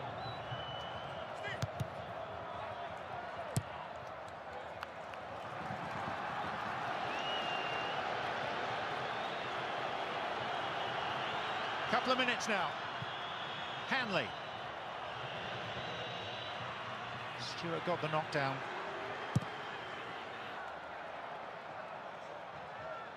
The problem with the long ball is when you play it, you've got to get the midfield support forwards. Too big a gap there. And I know it's asking a lot of the midfield after the energy levels and the runs that they've been making and the work rate they put in. But if you're going to go long, McLean, Ferguson, boys like that have got to get up closer to Dykes and Stewart. He's jumping with Diop. Hooked into his control by McTominay, but not for very long.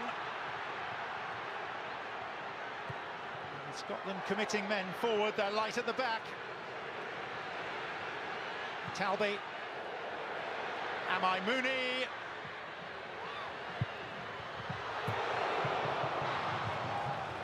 That was a time stood still moment for Scotland.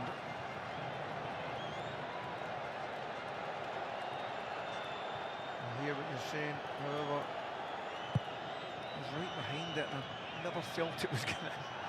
I mean that, actually.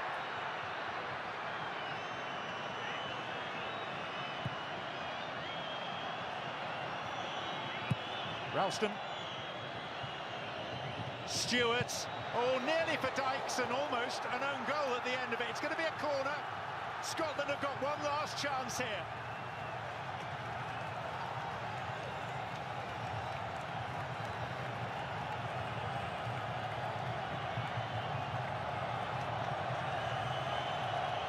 Angus Gunn has asked the question, can he go forward? He's been kept back.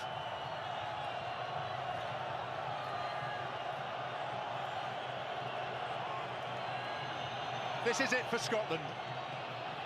One good delivery.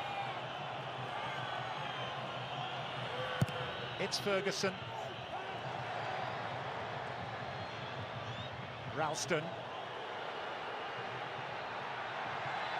And Ralston.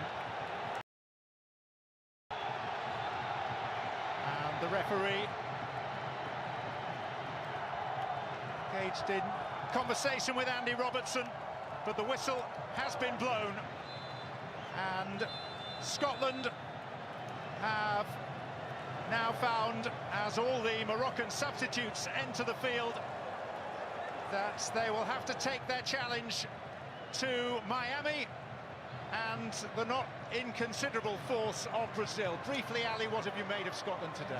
Much better second half, I can't lie. Disappointed first half, disastrous start. Marvellous finish in Sabari, however, really disappointed. I thought we lacked a little bit of confidence, a little bit of belief. We looked nervous. Second half, miles better.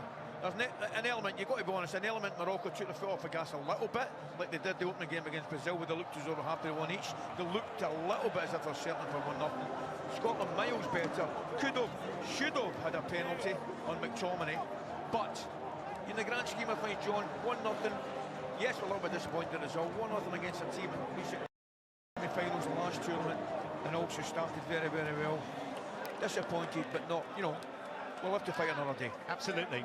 The mistake came early and was very costly. Saibari's goal after 70 seconds, but should Scotland have had a penalty? A topic of debate for Duncan Ferguson, Roy Keane and Ange Postecoglou shortly with Mark. It's finished in Boston. Scotland 0, Morocco 1.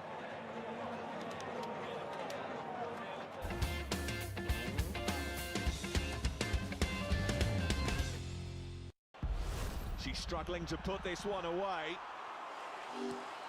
And that's how it's done. Tidy work from Gemini.